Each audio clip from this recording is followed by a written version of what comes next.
Now let's open our Bible in the book of Kings, First Kings. First Kings chapter, umpisa natin sa chapter 2. At magtatapos tayo sa chapter 11. Ang haba, no? Hindi ko kwento na lang natin para mabilis. Sa chapter 2, First Kings, umpisa natin sa verse 1. Now, the days of David, andyan na. Madami pang naghahanap. No, andyan yan sa Old Testament, pagkatapos ng 1st and 2nd Samuel. No, para may idea tayo. No, ito ay kwento ng mga hari pagkatapos na ni David. No, sa history ng mga kings. Diyan, makikita natin dyan. Now, the days of David drew nigh that he should die. No, ito na yung mga 70 years old si David na siya ay malapit ng mamatay. Hindi sinabi kung ano ang kanyang karamdaman, pero yan ang kanyang buhay, 70 years old, no, 40 years of service in the Lord and service in the kingdom. No, and he charged Solomon his son, saying, no, kanyang inadvisean ang kanyang anak ni si Solomon. Sabi niya, I go the way of all the earth. No, malayo ang aking nilakad, ang aking nilakbay sa bundong ibabaw na ito. Be thou strong, therefore. Magpakalakas ka, no, and shew thyself a man. Magpakalalaki ka. No. And keep the church of the Lord thy God. No, iyong pakaingatan, iyong sundin ang mga kautusan ng Panginoon mong Diyos to walk in His ways. No, lumakad ka sa kanyang mga daan. To keep His statutes, yung kanyang mga alituntunin, iyong ingatan, iyong sundin, ang kanyang mga kautusan, His commandments, and His judgments, ang kanyang mga kahatulan, and His testimonies. And it is written in the law of Moses, yung mga nakasulat sa batas ni Moses, that thou mayest prosper in all that thou doest, upang ikaw ay umasenso, yumabong, sa lahat ng iyong mga ginagawa, and whithersoever thou turnest thyself. Verse 4, that the Lord may continue His word which He spake concerning me. Upang ang Panginoon ay kanyang maipagpatuloy ang mga salita na kanyang sinabi sa akin, saying, no, if thy children take heed to their way, kung ang iyong mga anak ay kanilang ingatan, ilang bantayan ang kanilang mga gawi, no, ang kanilang mga lakad, to walk before me in truth, lumakad sa katotohanan with all their heart, ng kanilang puso, and with all their soul, kanilang buong kaluluwa, there shall not fail thee a man on the throne of Israel. No, sabi niya, kung lahat ng ito ay kanilang susundin na iyong mga anak, no, hindi ka mauubusan ng lalaki na ipapalit sa trono. No, ibig sabihin, yung kanyang generations ni David tuloy-tuloy pag itong kanyang mga lahi ay magpatuloy sa paglalakad sa harapan ng Diyos. So the title of our preaching, binasa lang natin ito saglit. No, the title is Wisdom and Obedience. Wisdom and Obedience. No, shall we pray for a while? Lord, again, we are so thankful for all the week that you've given us. Thank you for your guidance in every direction. Thank you, Lord, for the healing sa aming lahat, sa aming mahal sa buhay, na patuloy nagpapagaling. Lord, we are so thankful. Minsan may mga balakid, may mga harang, but Lord, thank you that you lead us along the way, Lord Jesus. And thank you for your protection sa mga kapatiran, for the outpouring of the Holy Ghost, sa mga lakarin, mga outreach natin. Lord, thank you for being with us. Bless your word this morning. Bless our visitors, our heart, and help us always, Lord. You give us wisdom and give us understanding to obey your word, Lord Jesus. We thank you, Lord, in Jesus' name. Amen. The title of our preaching again, Wisdom and Obedience. No, ito ay advice ni David sa kay Solomon kasi mamamatay na siya. No, may papalit doon sa kanyang pwesto. Si Solomon, kaninong anak? Brother Wilfred? Kay David? Kay Bathsheba? No? Pang-ilang anak siya? No? Pangalawa. Pangalawa si si Solomon kasi namatay yung una dahil yun ay bunga ng kasalanan. No, at nabuntis ulit si Bathsheba at pinanganak si Solomon, and Solomon means peace. No, means peace, kapayapaan, at siya ay pinangalanan ng Diyos sa pamamagitan ni Prophet Nathan, no, Jedidiah, or beloved of Jehovah. No, si Solomon, no, kasi ang nangyayari diyan ng mga last chapter ng Samuel. No, si Adonijah na isa sa anak ni David, nagpakasaya na, nagpiesta na, no, kasi he was anointed, he was ng ibang priest doon sa side niya, no, so pati si Absalom, kasama si Joab andoon din, no, dahil si Adonijah akala niya mamamatay na si David, so siya yung papalit as king. So nung nabalitaan yon ni Prophet Nathan at saka ni Bathsheba, silang dalawa ay nag-usap, hindi po pwedeng mangyari ito. No, inanoint doon si Adonijah, siya yung magiging hari, hindi tayo in-invite. So isa lang ang ibig sabihin nito, na ako bilang nanay, Bathsheba at saka si Solomon, hindi kami imbitado doon, si Nathan hindi imbitado, pugot ulo kami nito pagkatapos kasi wala kami sa side niya. So nag-usap si Prophet Nathan at saka si Bathsheba, sabi niya ganito gawin natin, papasok ka doon kay Solomon, kay King David na nakahiga na, mahina na, inaalagaan ni Abishag. No, so paglapit mo sa kanya, singilin mo siya kasi 'di ba pinangako niya yan sa iyo na yung magiging anak mo si Solomon ay siya ang magiging hari. So singilin mo, no, puntahan mo at sa pagpasok mo na sasabihin mo na mahal na hari, 'di ba pinangako mo sa akin na si Solomon ang magiging hari. No, pag sinabi mo yan, bigla akong papasok sa eksena na kunyari parang ano lang, pero pagpasok ko, pasundan ko. No, na yun nga ang plano. But again, it was all the plan of God na mangyari. So pagpasok, ganon, sabi ni King David, okay, ganito, ganyan. Tawagin mo si King Solomon, si Solomon, i-anoint ko siya sa pamamagitan ni David. No, punta kayo doon sa isang lugar at pagpunta nyo doon nyo siya i-anoint, magtunog ng trompeta. So, ganon ang nangyari, si Solomon ang naging hari. No? Si Adonijah, nagsisi sa kanyang ginawa. Humingi siya ng sorry kay King Solomon, pinatawad naman siya. So, naging maayos naman. No, so, ito ay paalala ni David sa kay Solomon na sabi niya, pag ikaw na nakaupo sa pwesto, ito ang dapat mong isipin no, na lumakad ka ng maayos according to the Word of God. Dahil pag ginawa mo yan, kahit anong gawin mo, sasamahan ka ng Diyos, hindi masisira ang kingdom, basta sundin mo lang siya at ang iyong buhay ay hahaba. No, pero pag ikaw ay tumalikod at bumaligtad, sabi niya, disgrasya ka. No, kabaliktaran ang mangyayari, yung kingdom mo masisira. So tingnan natin mga kapatid, ano ang nangyari rito. Lipat tayo sa chapter 3. No, yung oras natin, 10:47. No. Sa chapter 3, verse 1. So, and Solomon made affinity with Pharaoh, the king of Egypt.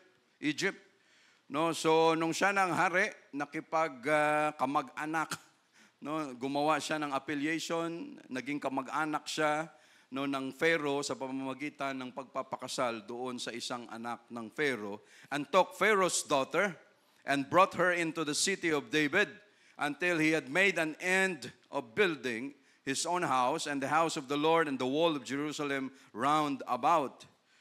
No, yan ang pinakautos sa kanila na huwag kayong maghanap ng mapapangasawa na hindi nyo kalahi.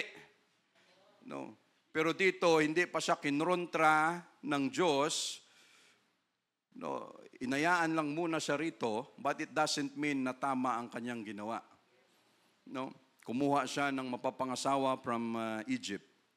No, until he had, verse 2, only the people sacrificed in high places because there was no house built unto the name of the Lord until those days. So hindi pa naipatayo ang Temple of Solomon dito. That is why may mga high places, may mga altar sila, medyo mataas na lugar, doon sila nag-o-offer ng kanilang mga offering sa Diyos. At sa pag-offer nila, kanya-kanyang diskarte.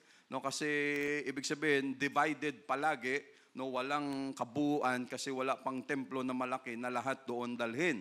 And Solomon loved the Lord, walking in the statutes of David his father, and only he sacrificed and burnt incense in high places. And the king went to Gibeon to sacrifice there, for that was the great high place. 1,000 burnt offerings did Solomon offer upon the altar. No, 1,000 offerings. So kung yan, ikokosting mo yan, no, napakamahal ang ginawa ni Solomon. Pero kita naman natin, napakarami ng kanyang kayamanan, so hindi problema kung siya ay mag-offer ng 1,000 burnt offerings, no, mga hayop, mga lamb, mga ram na kailangan dito. Verse 5, in Gibeon, the Lord appeared to Solomon in a dream by night. So maraming ways ang Diyos. May vision, may dreams, may aktual na pagpapakita through the angel, physical appearance. No, walang problema sa Diyos kung paano niya tayo kausapin. No, He can do anything. And God said, ask what I shall give thee. No, hingin mo kung ang gusto mong hingin sa akin at ibibigay ko sa iyo. What I shall give thee. Kung tayo kaya ang hingan ng Diyos, no, at tanungin ng Diyos, ano ang gusto mo? No, akalain mo, yung naglikha ng langit at lupa, sasabihin sa iyo, mag-request ka. No, anong i-request mo? No, no, no, nakalista na. No, that is why we must ready always. According to the desire of our heart, walang motibong masama. No, baka malay mo, ikaw o tayo ang tanungin ng Diyos, anong gusto mo? No? Pag ang Diyos nagsabi niyan, without question, kaya niyang gawin. Because nothing impossible with God. And Solomon said, thou hast shewed unto thy servant David, my father, great mercy. No, pinakitaan mo ang aking amang si David ng mahaba, malaki, sobra na klase ng mercy, kaunawaan, according as he walked before thee in truth, no, sa paglalakad niya sa inyo sa katotohanan, in uprightness, no, yung matuwid na paglakad of heart with thee, and thou hast kept for him this great kindness, that thou hast given him a son to sit on his throne, as if this day, no, na ngayon ako na ang pumalit dito sa trono. And now, O Lord my God, thou hast made thy servant king instead of David, my father, and I am but a little child. No.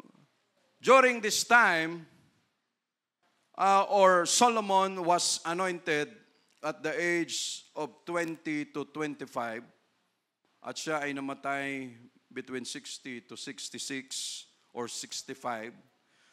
No, ganun lang ang edad ni Solomon because ang siya naglingkod din sa Diyos at sa kingdom for 40 years. No, so ganun lang ang kanyang edad. So ang sabi ni Solomon, kita natin yung humility na mayroon kay Solomon. No, I am but a little child. Yun ang kanyang paningin. Lord, ano pa ako no? Masyado pa akong bata. Wala pa akong alam sa buhay, kulang pa ako ng experience, pero ang pananaw ni David sa kay Solomon ay ibang klase, mataas din na klase ng alam niya ang kakayanan ni Solomon. No, pero ang sabi ni Solomon, I am but a little child. No, maano pa ako? No, ano bang paningin natin?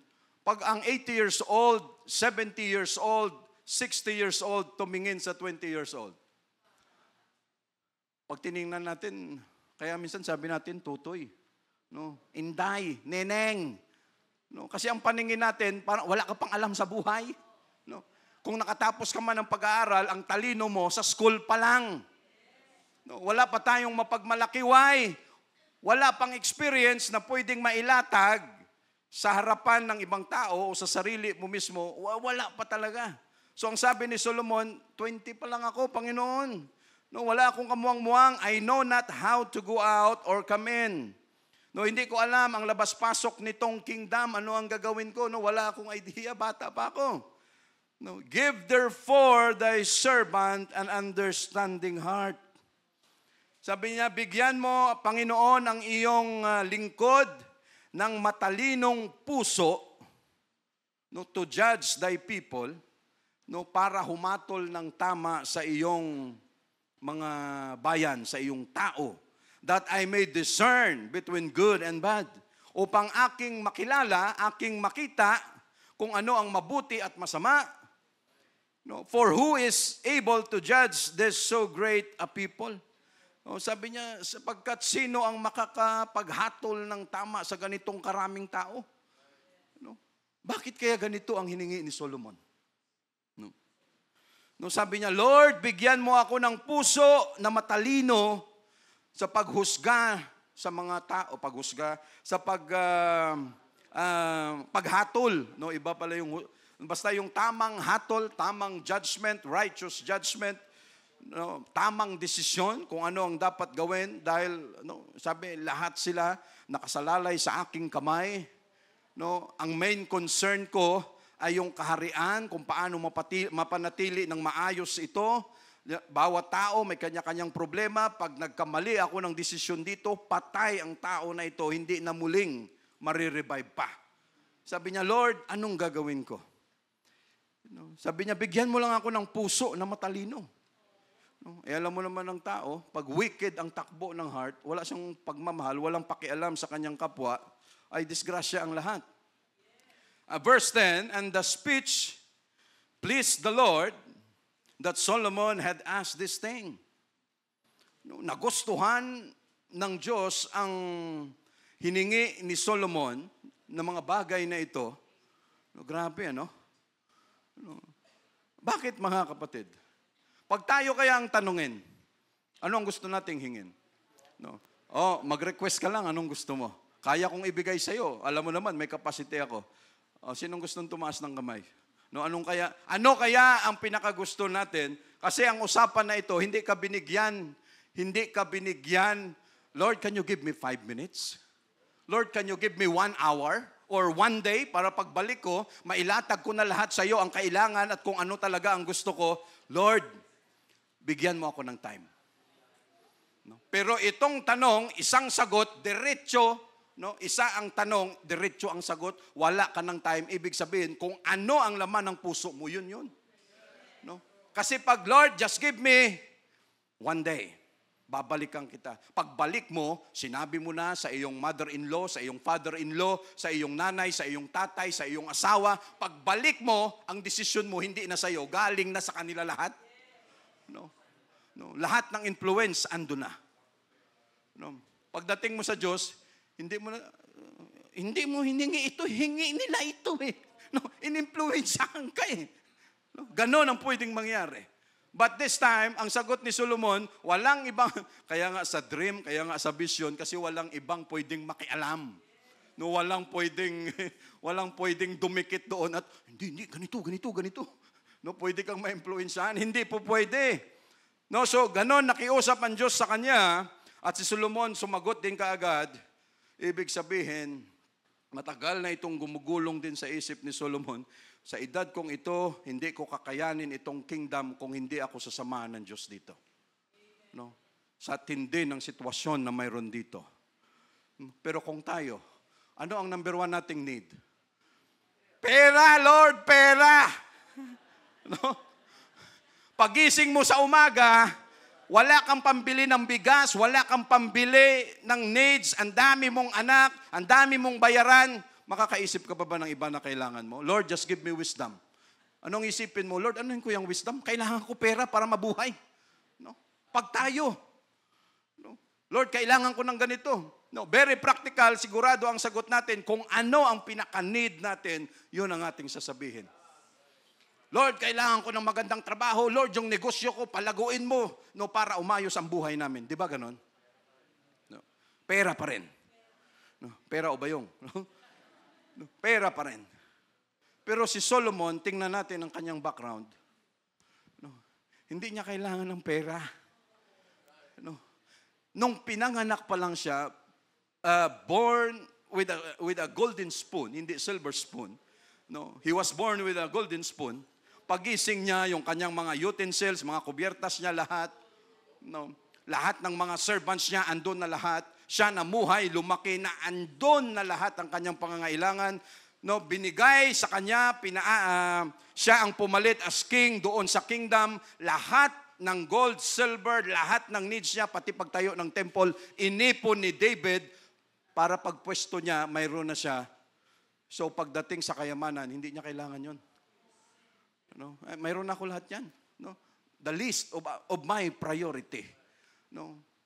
Lord, gusto ko ng maraming mga tauhan. Mayroon ka na eh. No, hindi mo na yung problema. Lord, gusto ko na ako maging sikat. Sikat ka na. No? Andong ka na lahat. No? At nakita na yan ni Solomon dahil andon, existing na yan lahat. Pero pagdating sa atin, anong kailangan mo? Lord, pera talaga. No? Kasi yun ang wala kami. No? Pag tayo. No? Pero siya, existing na lahat. Kaya nung pinapili siya ng Diyos, very possible, no, na ang kanyang main concern, mayroon na ako lahat yan, hindi ko na problema. Pag pumunta ako sa mall, akin yung mall na yan. Pag pumunta ako sa dagat, akin yung mga barko na yan. Pag pumunta ako doon, gusto kong magkaroon ng farm, lahat ng Israel, akin yan. No, what can you ask for? No, ano pang kailangan mo? Ang wala sa kanya, wisdom. No, ang wala sa kanya, yung espiritu, yung klase ng pagkatao na kailangan niya to rule the kingdom. No, at yon ang kanyang hiningi sa harapan ng Diyos. That is why ang Diyos naman, minsan sa paghingi natin sa Diyos, sinusubukan tayo ng Diyos kung ano ang lumalabas sa puso natin. No, anong dapat? Kasi ang gusto ng Diyos, may ebidensya rin siya. No, tayo nga, gusto natin ebidensya eh. No, ayaw mo minsan ng call. No, pag importante yung tawag, ayaw mong sagutin kasi gusto mo i-text para may ebidensya. O di ba sinabi mo to? No, hindi makapagsisinungaling. Ito yung usapan natin. No, ganun. Minsan ang Diyos ganun din.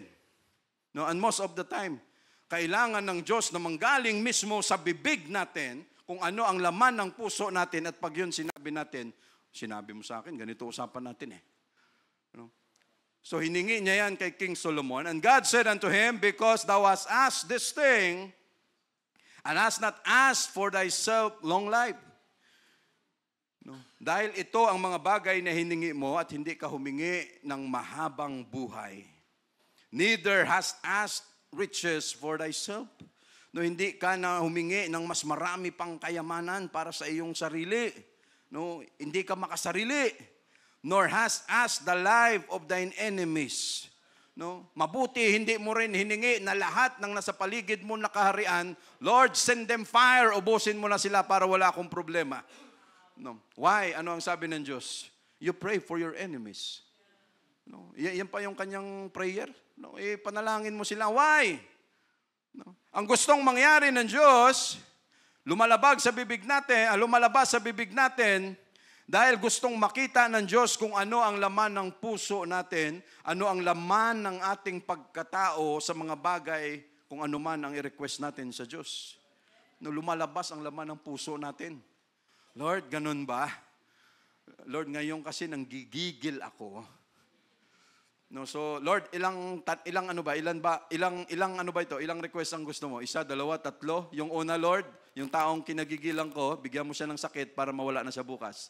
No? Lord, yung pangalawa, gusto ko magkaroon ng security, lahat ng ari-arian ko, gabayan mo. Tapos Lord, yung pangatlo, no, ganito naman gawin mo. Tapos ang sagot ng Diyos, sige, tonight I will require thee thy soul. No? Wala tayong magagawa. No? But thou hast asked for thyself understanding, pero ikaw ay humingi ng katalinuhan, no, pang-unawa upang iyong mabasa ang tamang kahatulan, no, to discern judgment. Behold, I have done according to thy words. Your, ano ba yung tawag doon? Your is my command. Your request, ano ba? Your wish is my command. No? Sabi niya, magsabi ka lang at aking gagawin. Ibang klase ito. No? Mag-request ka lang, gagawin ko. Number 1, Lord, sino kami para mag-request sa'yo? Lord, sino kami para utusan ka namin na gawin ito? No? Pero anong sabi ng Diyos, pag kinalugdan niya ang isang tao, no, delight yourself unto the Lord and He will give you the desire of your heart. No? At pag ganun ang nangyari, wala namang mawawala sa Diyos No, grabe no, sabi niya, mag-request ka lang. No, anong gusto mo? No? So nasa atin na yan, kung anong sagot natin, ilagay natin dyan sa papel, tapos pass your papers. No? Makikita natin, ito yung kanyang request, ayan, makasarili ka. No? No. Ito naman, magalitin ang puso. No? Paglagyan ng score ng Diyos, ito naman, masyadong mainggitin. Ano? Base sa kanyang mga sinulat dito. No? Doon, mabubuking tayo. No? Akalain mo, may mga kabataan, pinadrawing. No? Mag-drawing kayo dyan. No? Yung dinrawing ng bata, no? You draw your family. No? May nanay, may tatay, may mga kapatid siya. Yung dinrawing ng bata, yung tatay may sungay. No. Yung nanay may sungay. Tapos, no, lahat kulay black. No, lumabas kung ano ang laman ng bata. No, ano ang laman ng kanyang puso. No, saan sila nakatira? Sa impyerno. No, why? Umagang-umaga, ganun na yung mga sigawan. Demonyo ka, demonya ka. No, lahat nag-aaway. No, diyan makikita yan. Yung mga bata na may trauma, ipadrawing mo. No. Pagawa mo sa kanila kung ano, sa drawing pa lang makikita mo na kung ang bata traumatized o hindi. Nung magdo-drawing ng tao na kinagagalitan nila, tapos gaganon-ganon nila kasi may galit may galit ang laman ng puso. No, behold, I have done according to thy words. Lo, I have given thee a wise and an understanding heart. No, bibigyan kita, bibigay ko sa iyo yung isang matalas, pantas, no, at puso na matalino, so that there was none like thee before thee, so that walang ibang tao na nauna sa iyo, neither after thee shall any arise like unto thee. No? Bago at pagkatapos mo, walang babangon, walang mabubuhay na kagaya mo. No? Ibang klaseng ng Diyos na ito. No? And I have also given thee that which thou hast asked. Thou hast not asked. No, ibibigay ko rin sa iyo yung mga bagay na hindi mo hiningi. No, both riches and honor, so that there shall not be any among the kings like unto thee all thy days. No, pati yung mga bagay na hindi mo hiningi, kasama yun sa package, ibibigay ko sa iyo. Si Solomon, mayroon siya lahat yan. No, honor, fame, glory, talino, mayroon siya. Pero kung sa panahon natin, sigurado maiinggit siya sa atin. Why? Ano ang sabi ng Word of God?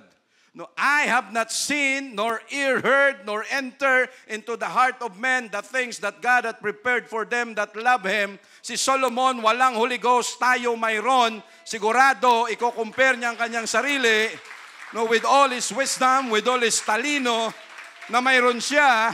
Lord, yung binigay mo pala sa akin, hindi pa sapat. Yung binigay mo sa kanila, wala ako niyan. No, pero sila mayroon. And that is because of the Holy Ghost. No, so kayamanan, binigay din sa kanya. And if thou, ito ang question, if thou wilt walk in my ways, kung ikaw ay lalakad ayon sa aking mga gawi, ayon sa aking kautusan, ayon sa aking mga alituntunin, to keep my statutes and my commandments, inyong pakaingatan, ikaw ay sumunod sa mga alituntunin, sa mga kautusan, as thy father David walked, then I will lengthen thy days. Yan lang palang sekreto, Gusto mong humaba ang buhay mo, we must obey, we must keep the commandments. Sundin natin ang Panginoon, kanyang mga kautusan, ang kanyang mga salita ay tunay. Gusto mo humaba buhay mo, sumunod tayo sa commandment. At pwede natin siyang singilin dahil mga salita niya ito. So, what is wisdom? May red copy ang sasagot. Ano ang wisdom? Wisdom is the ability to apply knowledge. To apply experience sa tama. Wisdom is more than just knowledge or intelligence. Hindi lang ito knowledge, talino, intelligence. It's a God-given capacity to understand and apply God's perspective to life. Kung ano itong perspektibo ng Diyos, may apply natin sa buhay, leading to sound judgment, para magkaroon ng maayos, matalinong judgment, discernment, and life pleasing to God. It's a gift from God that empowers individuals to make wise choices and live a life aligned with His will. Now, sa James 1-5 or 1:5, daanan natin saglit. James 1:5. So you, Brother Roman. No, if any of you lack wisdom, no, ang sino mang sa inyo na kinukulang, walang dunong, pagkapantas, lack wisdom, karunungan, no, let him ask of God. No, humingi sa Diyos, yung kanyang kakulangan, especially yung wisdom, that give it to all men liberally, no, na humingi siya sa Diyos, at nagbibigay ang Diyos ng sagana sa lahat ng tao. No? Anong sabi niya? Upbraided not, no, hindi nanunumbat, and it shall be given him. At ito ay ibibigay sa kanya. Ibig sabihin, ang dunong, ang talino natin nanggagaling sa Diyos. No, at kung wala tayo niyan, we can pray to God, we can ask Him na magkaroon tayo ng dunong according sa salita niya because iba ang worldly wisdom. No, na mayroon ang tao sa labas. No, Matthew 11:25.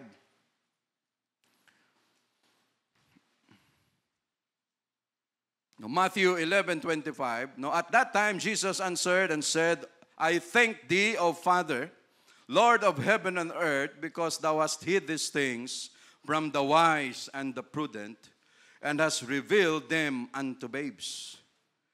No, sa mga no, ito ay no, anong tinutukoy ni Jesus dito? Yung truth, yung gospel. Sabi niya, mabuti na lang, hindi mo ito, no, ito ay itinago mo sa mga taong wise, sa mga taong prudent, no, yung mga tao dyan sa labas, may abogado, may kung ano-anong mga kurso ang natapos, no, mayayaman. Sabi niya, ito ay itinago mo sa kanila and has revealed them unto babes. At ito ay pinahayag mo sa mga simpleng tao lang, sa mga simpleng pag-iisip lang. No, that is why, klaro, no, na kahit ang tao mayaman, ang tao madunong, ang daming natapos, daming naabot sa labas, no, hindi pa rin makakapunta sa langit. Why? No, their wisdom, ang kanilang talino, dunong hindi sapat para gamitin yon para sila ay makapunta sa langit. No, ano ang rason? No, may babasahin lang ako mga kapatid, ano. No. Sa adaanan natin saglit sa chapter 11. No, para matapos na tayo dito sa kwento ni Solomon. No. Verse 11, chapter 11, verse 1. But King Solomon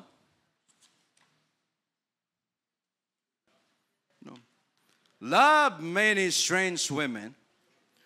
No, si King Solomon ay napamahal sa napakaraming mga dayuhan, mga hindi Israelita na mga kababaihan, pang Miss Universe, ang mga tsura, pang Miss World, yung mga hindi na kumakain, no, yung mga itsura nila, no, mga anorexic na yung mga itsura, no, pag pinakain mo, allergic na sila kasi kailangan ma-maintain yung figure nila. No, together with the daughter of Pharaoh, women of the Moabites, Ammonites, Edomites, Sidonians, and Hittites. So, name it. Lahat ng klase ng race sa mundo, mayroon si Solomon. No, pag Egyptian, mayroon. Pag Chinese, mayroon. Pag lahat, pwede. And of the nations concerning which the Lord said unto the children of Israel, you shall not go in to them, neither shall they come in unto you, for surely they will turn away your heart after their gods. No. Sinasabi ng Panginoon na huwag mong gagawin yan dahil pag ginawa mo yan, sigurado na ang puso mo maliligaw, ililihis nila yung pagmamahal mo sa Diyos na tunay mawawala. Solomon clave unto this in love. No, talaga naman. Mali na nga, niyakap pa ng gusto. No, minahal pa niya ang bagay na mali. No, mali ang umpisa, mali matatapos. No, and he had 700 wives. Lord, amin isa lang. No. No. Yung amin isa lang. Sakit na sa ulo. I love you. No? Gawin mo pang 700. No? And 300 concubines.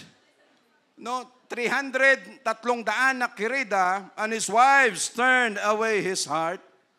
So hindi na kailangang elaborate no, na sa 1,000 na ito, hindi na kailangang palawakin pa, sigurado masisira ka. No? Meron nga akong narinig, ano daw ang meaning ng complete at finish. Narinig na natin yan. What is the meaning of complete? What is the meaning of finish? No, no, if you have a beautiful, a very good wife, you are complete. But if you have a very bad wife, you are finished. Just a joke. No? Sa mga may mga asawa, naintindihan natin yan. But that was just a joke. No? You are completely finished. No? But ito, mga kapatid, basahin lang natin, ano ang weakness ni Solomon? Yung pagkakaroon ng 700 wives and 300 concubines? No. No. No. Hindi niya weakness yun. Yung weakness niya is disobedience. No. Disobedience to the word of God. No. 700 wives and 300 concubines was the result or were the result of his disobedience to the word of God. No. Saan napunta ang kanyang wisdom? No. Being the wisest man who ever lived. No, saan napunta ang kanyang dunong, ang kanyang talino, na ubabot siya sa punto na maging ganito ang kanyang buhay, having 700 wives and 300 concubines, no, but his disobedience to God. Solomon was the wisest man who ever lived. No, pinakamatalinong tao na nabuhay sa mundo dahil yun ang pangako ng Diyos sa kanya. God gave him a wise and understanding heart. He judged with precision. No, pag siya nag-judge, naghatol, precise. No, yung mga husgado natin ngayon, mabayaran mo lang ng konti, tapos ka na. No, maabutan mo lang ng konting sobre, ng cheque, ng lahat, ng lupa, ang desisyon na tama, tapos na. But he judged with precision. He built with excellence. No, pag siya nagpagawa dahil sa kanyang talino ay makikita mo the best, no, ang result. No, he ruled Israel in peace and prosperity, but wisdom without obedience becomes dangerous. No, yung dunong, yung talino na walang obedience, walang pagsunod, napakadelikado. So ano ang mangingibabaw? No, ano ang value ng wisdom? Ano ang value ng obedience? No, ano ang pinagkaiba nito? No. Solomon could speak 3,000 proverbs. No, 3,000. Andyan yan, mga sinulat niya. No. He can speak about, pwedeng magsalita about langgam, about sa mga insekto, about tao, lahat. Andyan yan sa Biblia. No, he understood nature. He understood governance, he understood wealth and worship. Kings and queens traveled just to sit at his feet. No, Queen of the South, Queen of Sheba, no, pumupunta pa doon, uupo lang sa kanyang, no, uupo lang doon sa kanyang paanan at magkukwento lang na magkukwento si Solomon. No, ganun katalino si Solomon. Yet, with all this wisdom, Solomon made one grave mistake. He disobeyed God. Ano kaya mas importante? Yung talino o yung pagsunod natin sa Diyos? No, he loved many foreign women. He had 700 wives and 300 concubines. These women didn't just fill his palace, but they turned his heart from the Lord. No. Sa isang babae pa lang, pwede nang masira ang buhay mo. No. Gawin mo pang 1,000. No? Ano nga sabi nila? The success and the failure of a man behind that is a woman. No? Yung tao, yung anak daw na matuwid, may talino, ang masaya yung kanyang ama. Pero pag ang anak ay masyadong suwail, ang nagkakarga at ang masama ang loob ay yung nanay. No? Lahat ng sisi andun din sa nanay. No? Yan, andyan yan sa Proverbs. No? They turned his heart from the Lord. They led him to build altars from Molech, Astoret, and Chemos. No, yung mga Diyos-Diyusan ng ibang mga lahi. So napilitan si Solomon na magpatayo ng kanya-kanyang mga Diyos-Diyusan dahil bawat asawa niya, bawat kirida niya, iba-iba ang Diyos-Diyusan na kanilang pinaglilingkuran. So lahat yan, pinagbigyan ni Solomon, lahat yan kanyang pinatayuan. No, he had wisdom in his heart, but lost. He had wisdom in his head, but lost loyalty in his heart. No, nawala na. Andyan yung karunungan. That is why maraming mga tao, maraming mga prudent, maraming mga wise, ang hindi makakasama sa langit, hindi dahil sa hindi nila alam ang meaning ng gospel, hindi nila alam ang ibig sabihin ng Acts 2:38, anong mayroon sila, alam nila yan, ano ang problema? They are not willing to obey. No, ayaw nilang sumunod sa gospel, sa salita ng Diyos. That is why it is impossible for them na sila ay maligtas din. No? Where was the wisdom when he chose to break God's clear command? Nasaan ang dunong ni Solomon nung klarong-klaro na sinira niya or hindi siya sumunod sa salita ng Diyos? Where was discernment? Nasaan ang pagkilala? No, discernment when he filled his house with idols. Nung pinuno niya ang kanyang templo ng mga idols, nasaan yung kanyang talino? Nasaan yung kanyang dunong? Ibig sabihin, mga kapatid, walang problema sa katalinuhan pag ito ay ginamit according to the Word of God at ang dunong natin na yan na mayroon tayo, kung ayaw naman nating sumunod sa Word of God, walang kwenta itong dunong natin.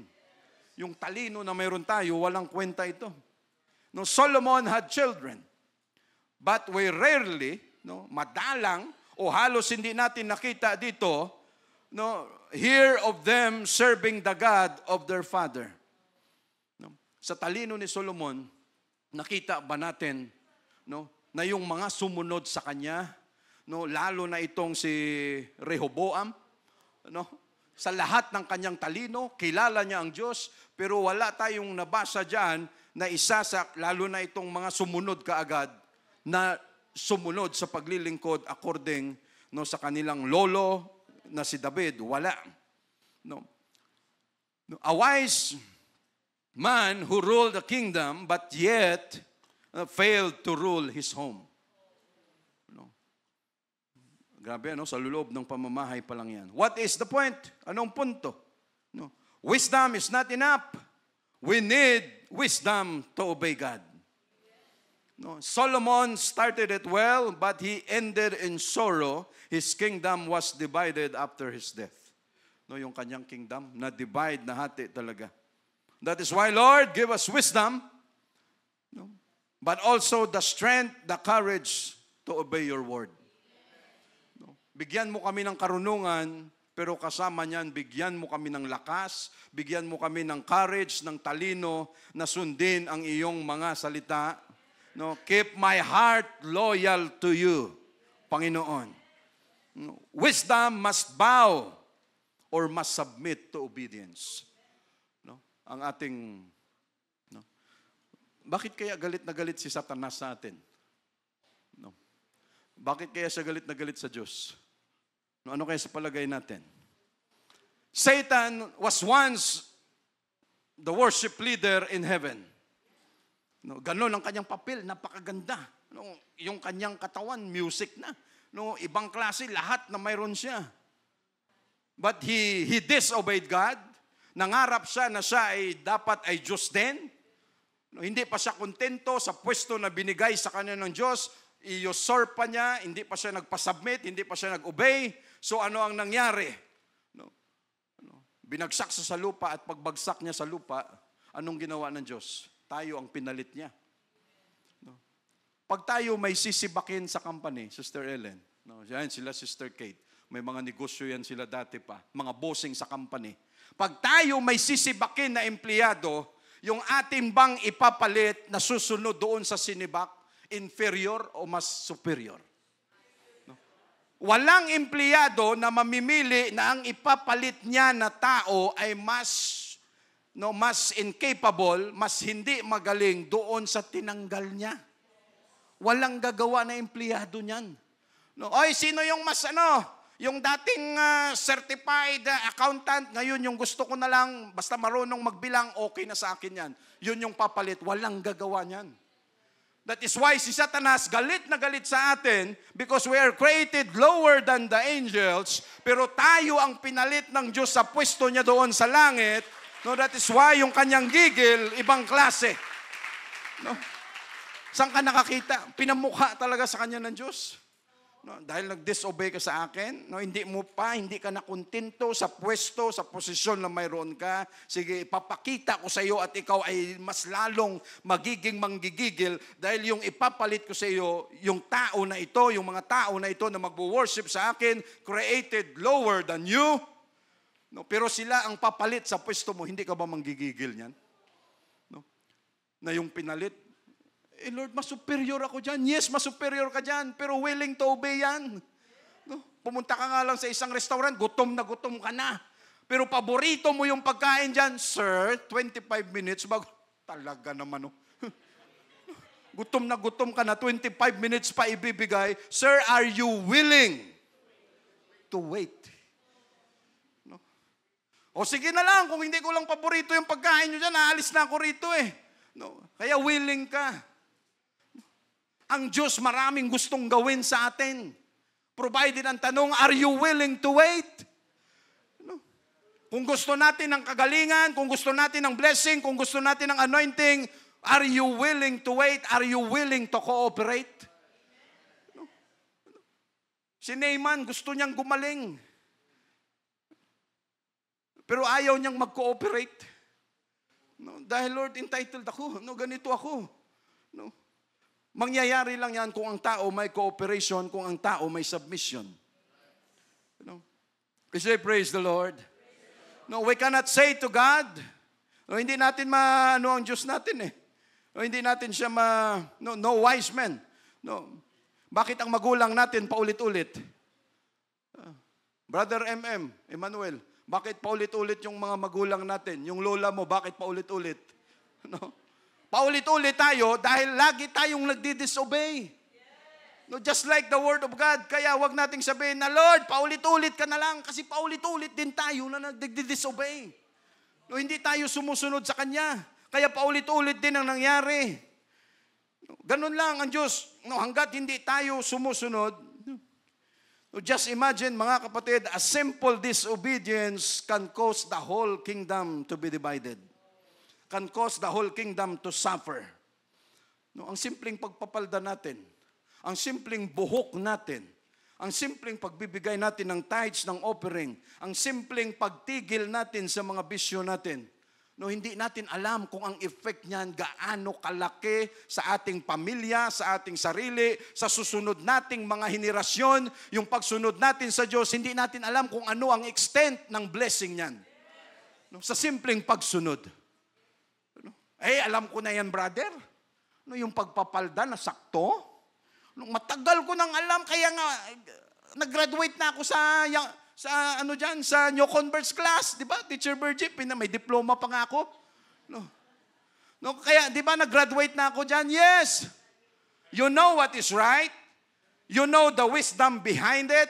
Yung buhok natin, alam natin ang wisdom dyan kung paano i-apply. But the question is, we are not willing to obey.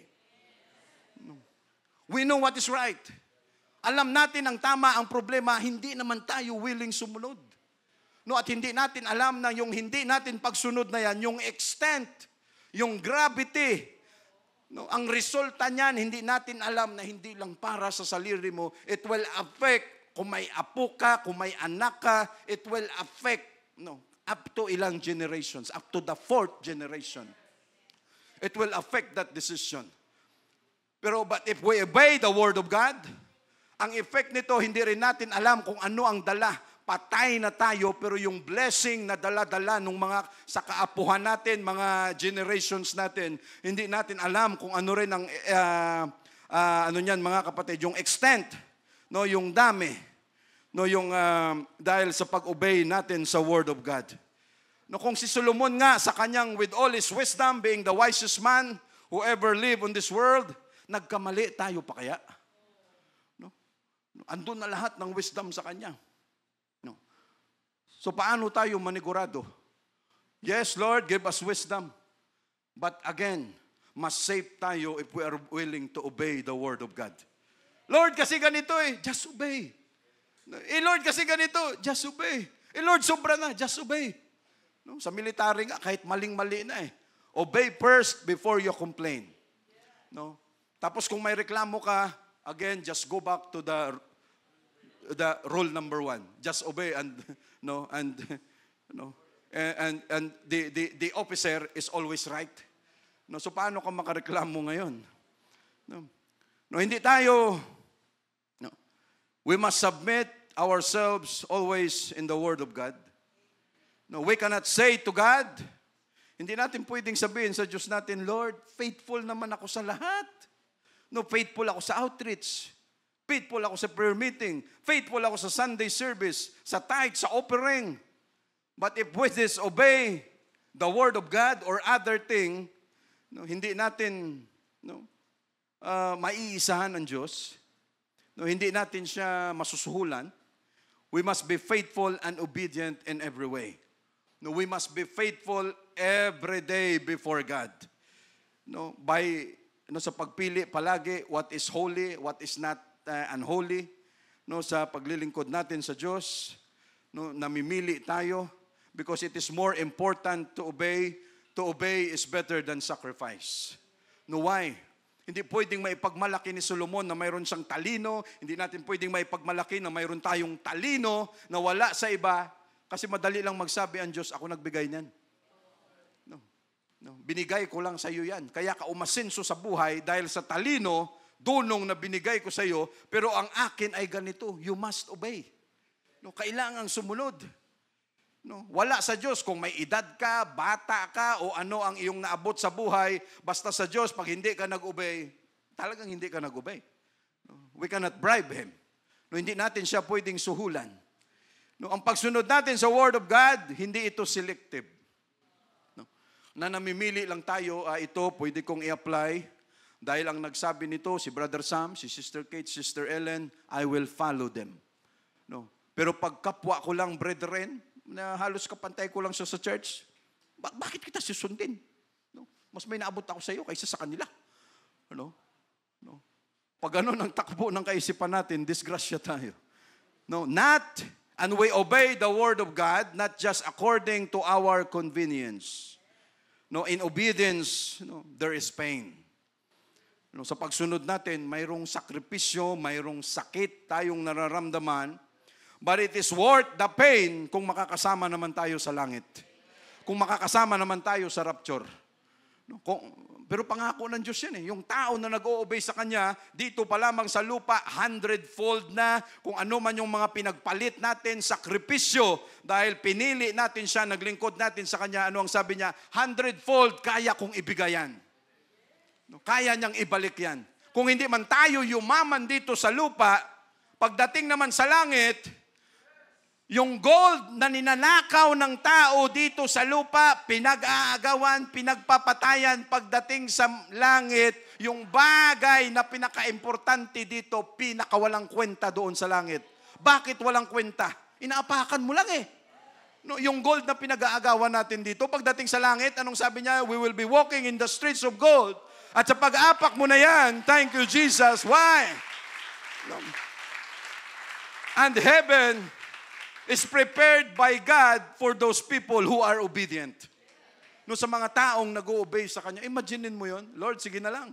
Kahit wala man akong maipong gold dito sa mundo na ito, no, doon na lang sa langit, na pinapangarap mong gold. Ang problema, pagdating mo sa langit, no, wala ka ng kakumpetensya doon sa gold. Kasi ang gold doon, walang kwenta.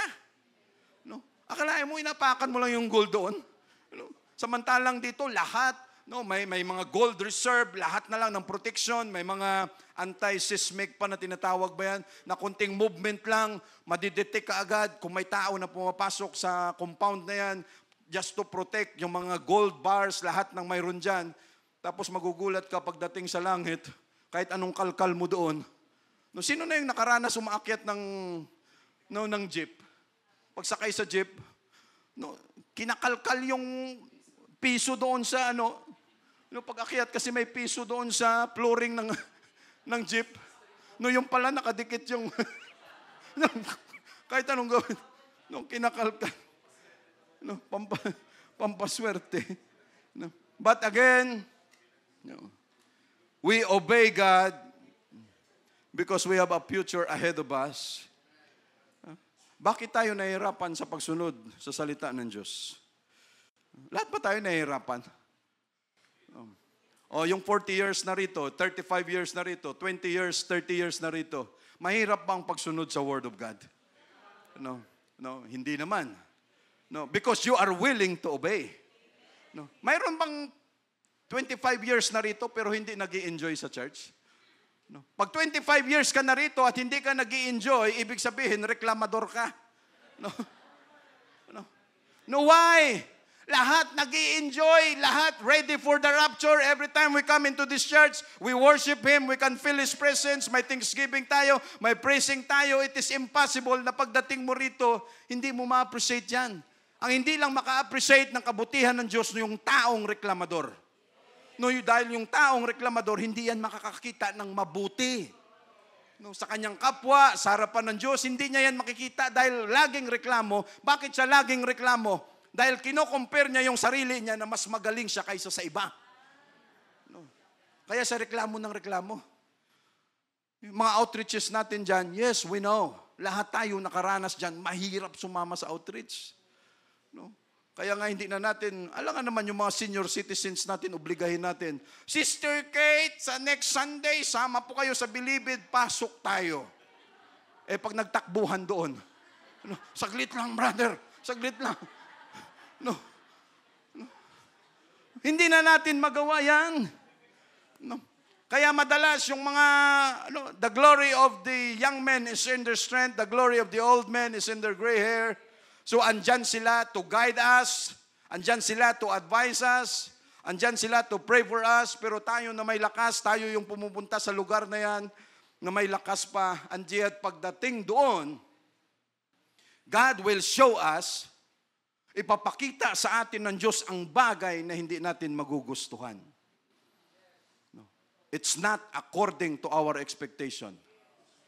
Nung pagdating mo sa gawain, ang nangyari, hindi ayon sa plano mo. Hindi ayon sa gusto mong mangyari. Ano ang gagawin mo ngayon? Just to reclaim. No? Magreklamo ka ngayon na magreklamo. No? Ano ba itong nangyari? Bakit ganito, ganyan? No, reklamo ka na ng reklamo. No, pagkatapos mo na magreklamo, hindi ka na kontento, tawagan mo pa kung sino-sino, i-text mo kung sino-sino sa messenger o ganito. Anong nangyari? You are destroying yourself. Why? Because many times, yung mga bagay na hindi natin igugusto, ibabalandra talaga yan ng Diyos sa harapan natin just to show to us if we are still willing to obey or not. No, brother, nire-require mo ako mag-obey? Hindi mo alam kung sino ako? No? No? Hindi mo ba alam kung anong trabaho ko sa labas? Brother, sa labas yun. No? Dito, wala kang trabaho rito. No? No? No? Yung klase nga namin, to walk in the newness, in the new way of spirit. Whatever we have in the past, whatever we have outside of this place, pagdating natin sa church, ang nagro-rule dito, ang Holy Ghost. And we must obey in the newness of life. Kung ano ang fruit ng Holy Ghost, ginagamit natin yan. Brother, ako ang pinakamagaling. Pagpasok mo dito, new convert, ang galing-galing mong magitara sa labas, may grupo ka. Pagdating dito, Brother Sam, papalitan ko si Brother Wilfred. No, dahil mas magaling ako dyan. Sister Kalin, ako muna ang song leader. Kasi no, sa labas, kita nyo naman. I-check nyo sa video, sa internet. Kilalang kilala ako dyan. No? No, okay. Huwag ka nang bumalik dito. No? Why? No, kung ano man ang dunong natin na mayroon tayo sa labas, hindi natin yan magagamit dito. No, ano ang pwede? Magagamit natin yan kung nakita ng Diyos na ang espiritu natin naka-align na sa gusto niyang mangyari, doon pa lang niya magagamit kung anong abilities, kung anong mayroon tayo. Pero hindi natin pwedeng ipagmalaki. Lord, alam ko to, ganito ako eh. No, antay-antay ka lang. No, kalma ka lang. Brother, talagang gusto ko ng magitara. Relax lang. Kami, mula pagdating namin dito, gusto na naming magitara. Kaso, Brother Larry, wala talaga. No. No. Gusto naming kumanta ni Brother Roland, ni Brother Larry. No. No. Kahit gusto naming palitan sila, wala talaga. No. Lord, wala kaming talent pagdaling dito. Huwag kang mainggit kung wala ka niyan. Why? Ang Diyos ang maglalagay sa atin dito kung saan tayo nakalinya. Kung saan tayo nararapat, mga kapatid. No, why? No, walang pakialam ang Diyos kung anong mayroon tayo. Ang pakialam ng Diyos if we are willing to obey Him. No, at paano tayo makakasunod? Yan, andito marami rito lahat yan. No, unang-una, yung gospel natin, yan, yung we must grow in spirit, we must grow by the fruit of the Holy Ghost, lahat. No, at kung doon pa lang yan magmamatters na pag nakita na ng Diyos na umaalay na yung espiritu natin, no, sa espiritu niya, sa Holy Ghost, sa Word of God, doon pa lang yan mangyayari, okay, gagamitin kita paunti-unti. No, okay, mag-umpisa ka muna dyan maglinis ka muna. Lord, akala ko ba teacher yung piniprepare mo sa akin? Hindi, mag-CR ka muna. No, doon ka muna maglinis. No, magwalis-walis ka muna dyan. Lord, presidente na ako sa company sa labas.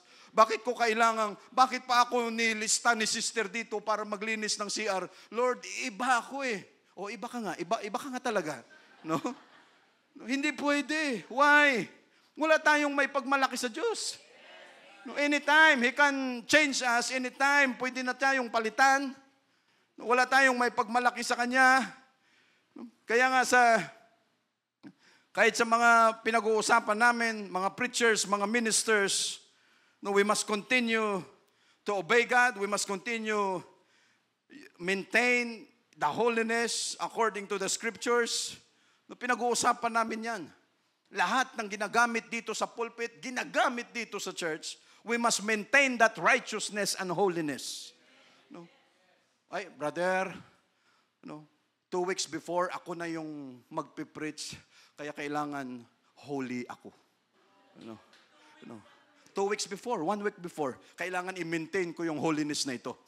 Kasi magpipreach na ako eh. No? So that God will anoint me. No? Samahan niya yung kanyang salita. No? Pagkatapos ng ang preaching mo, balik ka na naman sa kalukuhan kasi hindi ka na naman mag-preach. Hindi ka na naman kakanta, hindi ka magigitara, hindi ka magtuturo.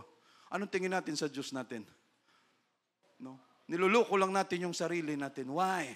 We must maintain to obey the Word of God. No, hindi pwedeng ang holiness natin, ang pagsunod natin sa Kanya, pag may gagawin lang sa church, may outreach kami, ako ang preacher, kailangan talagang holy ako ngayon. Sige, ituloy mo lang kasi time will come, mahuhuli ka talaga ng Diyos. Pag nangyari yan. No, hindi ganon ang klase ng buhay natin. Every day, pagising pa lamang, we must maintain that righteousness. We must maintain that holiness to obey the Word of God. Kahit ayaw mo pa, just obey. And authority. Brother, yung authority na sinasabi mo, mas may authority ako dyan. No. Ang Diyos, binibigyan niya tayo ng wisdom para gamitin yung wisdom na yan to obey the Word of God. Iba ang wisdom na mayroon ang mundo natin, mga kapatid. No, iba ang talino na mayroon sila doon, na mayroon tayo dito sa loob. No, because obedience, no, ugaliin nating maging obedient sa lahat ng bagay. No, dahil diyan ay safe tayo. No, at saan nakikita yan? Sa loob pa lang ng pamamahay, yan ang training. Mag-umpisa sa bahay. No, yung mga bata, tinuturuan para paglaki nila, kunti na lang ang kanilang adjustment. No, kunti na lang ang kanilang reklamo. No, pagdating sa school, hindi mautusan. Pagdating sa trabaho, ikaw nakaka-apply mo pa lang. Ikaw yung mag-uutos sa boss mo, sa manager mo. No, dahil ayaw mo magpa-submit, ayaw mo mag-obey. No, anong klaseng training yan? Hindi po pwede yan. No, hindi pwedeng reklamador. No, hindi pwedeng puro tayo reklamo sa buhay. At pag ganon, ibig sabihin, ang taong mareklamo din, no, madalas walang bihira mo makita na siya ay may gratitude sa kanyang puso. No? Say, praise the Lord. No? Sa mga gawain natin, no, dito sa church, sa mga outreach natin, sige lang. No, we must continue to obey. Kung saan may gawain, sama lang tayo dyan. No? At kung medyo masama ang loob mo, just obey, sunod lang. No, why? Part ng training natin yan sa paglilingkod sa Diyos. No, at kung sakali mang masama ang loob mo, basta wag mo lang ikukwento. No, pag na-offend ka dyan, wag mo lang ikukwento kung kani-kanino, sa Diyos mo na lang ikwento diretso. No, para safe ka, Lord, ganito yung mga reklamo ko sa buhay, ganito, ganyan. No, ikwento mo, at kung sakali man, hindi mo talaga mapigilan, punta ka kay Brother Wilfred. Brother Wilfred, mag-rebelde tayo. No, yung isa sa pinag-usapan namin kanina, no, yung submission in authority, no, sabi nga kanina ni Brother Roland, no, tama si Joshua and Caleb. They have the faith. Mayroon silang pananampalataya na kayang kunin ang promised land. No, kahit yung 10 tumagilid, negative ang isip, no, pwedeng i-insist. Anong sabi na, hindi, kaya natin to. Pulgas lang yan sila sa atin. They are bread for us. Wala yan silang problema, kaya natin. Pero anong sabi ni Moses? Relax lang. No, kalma lang. No, huwag mong ituloy muna. Kalma lang tayo. Minsan tayo, dahil mas magaling ang isip natin, kita mo, mas mayroon pa pala akong pananampalataya kaysa sa pastor. No, yung pastor natakot, samantalang ako, the best ang plano ko, the best yung akin, nakalatag na lahat ng ito, pero ayaw sundin ng pastor kasi natatakot siya, samantalang kami, walang problema yan. No, kasi isa sa pinag-uusapan, mabuti na lang, natapos na namin, from February hanggang ngayon, buti natapos na namin, thank you Jesus, yung isang chapter. O isang chapter pala. No, 12 chapters siya tayon. So, may ilang taon pa tayong tatapusin. No, why? Because sa lahat ng bagay, mga kapatid, mahirap ang sumunod pag hindi ayon sa gusto mo. If it's not according to your will, no, kahit andyan ang wisdom, kahit andyan ang kadurungan, kung mangibabaw ang pride, tapos na. Sa inyo nga lang mag-asawa walang magsasabi ng sorry kaagad No? Pag nagkamali ang isa't isa, no? Gustong-gusto nyo nang mag-usap, pero dahil may hidwaan kayo, may misunderstanding kayo, no, tingnan natin kung sino mamaya ang gano'n. No. Buti kung outside the Colombo, kung outside the gate ng bahay. No. Doon pa nga lang, dahil sa pride natin, gusto natin masettle ang issue, masolve ang problema, but because of that pride, because we are not willing to obey, no, ang hirap magsabi ng sorry. Ang hirap pero ang Diyos nag-aantay. At anong kagandahan sa Diyos natin, mga kapatid? Ang Diyos lang yung pwedeng magsabi sa atin, tayo nagkamali na, pero siya lang siya yung malakas ang loob na magsabi sa atin, mag-repent ka. Pagkatapos mo mag-repent, you try it again. No, gawin mo ulit. No, yung bagay na tama, hindi yung pagkakamali. No, ang Diyos lang ang pwedeng magsabi niyan, okay, you try it again. Lord, nagkamali ako Hindi, mag-repent ka. Pagkatapos mo mag-repent, you try it your best, gawin mo kaagad. No, ibalik mo, sige, try mo lang hanggat sa makuha mo, babakapan kita. Pero pag tayo, mayroong may atraso sa atin, huwag ka nang magpakita sa akin. No, pag tayo, iba tayo. No, ang Diyos pwede siyang magsabi, nagkamali ka, yes Lord, patawarin mo ako, sige, pinapatawad na kita, gawin mo ulit. Maging kaya mo yan. Pero pag tayo ng mga tao, may atraso sa atin ng tao, huwag ka magpapakita talaga. No, lahat na lang ng pwede, why? No, ibang klase tayong mga tao. No, pag nakita pa kita ulit, papatayin na kita. No, ang unang namatay ikaw sa tindi ng sama ng loob. No, hinay blood, inatake sa sama ng loob. Ganun tayo ng mga tao. But Lord, we are so thankful na kung kami man ay nagkamali sa una, sa pangalawa, pangatlo, we are willing to repent at pagkatapos niyan, dahil tayo ay nagsisi, anong sabi ng Diyos? Okay, you try it again. You try to obey hanggat sa makuha natin. Hindi na tayo kaagad hinuhusgahan. Hindi niya tayo kaagad ginajudge na, okay, dahil ikaw nagkamali, dahil hindi ka sumunod. No, kung ang patakaran ng Diyos ganon, kagaya natin mag-isip na ubos na tayo. No, why? No, lahat ng umalis dito, hindi na natin pabalikin. No, mabuti ang Diyos ang nagde-decide kung kailan mangyayari ang rapture, dahil kung tayo lang ang mag-decide at ma-impluwensyahan natin ang Diyos, tayo na tao na makasarili, Lord, andito na lahat ng pamilya ko, ultimo kamag-anak, andito na. Lord, okay ngayon ang aming temperature sa'yo. Lord, rapture na. No. Lord, wala kami pakialam sila kanila. Unfaithful sila. Hindi sila gumagawa ng tama. Nag-disobey sila. Nag-rebelde sila sa church. Lord, wala kami pakialam dyan kung nag-disobey sila. Basta, Lord, kami okay ngayon. Lord, rapture na. No. Anong sabihin ng Diyos? Wala kang pakialam sa ibang tao, ano? No, talagang, yung makasarili ka talaga, no? No, just imagine. No, Lord, grabe ang problemang binibigay namin sa iyo, ano?